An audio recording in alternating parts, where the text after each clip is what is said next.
หักผู้ใดย้ำหักอายก็หักเบิดใจให้ไปบ่เหลือเพื่อใจไว้เจ็บความหักให้ได้สุอยางบ่ย่านใจพังบ่เคยเข็ดถึงอายสิถือเขาเฮ็ดซ้ำใจมาหลาย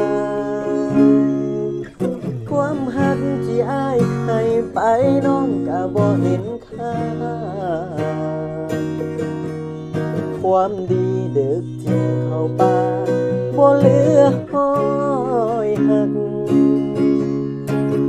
เจ้าก็ยังนอกใจไปมีผู้ใหม่จนอายเสียหลักเสียหักเสียใจให้คนจังน้องย้ำห่างกันแต่มันง่ายแต่มันสิตายย้อนลืมบ่ได้คำว่าหักมันได้ฝังใจหักง่ายลืมยากบ่แม่นปลาท้องพอสิความจำสั้นบ่ลืมความฝันที่เคยสร้างก่อคันลืมง่ายก็ดีตัวน้อจึงบ่เสียใจ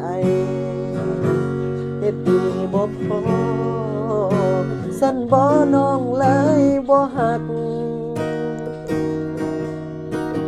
อายก็เลยอกหักพอถึงมั่นใจน้องเจ็บใจอายจนมนห้องให้น้ำตาคนก็ซอยบ่ได้สิเฮ็ดให้คนเสียใจกลับมาหักกัน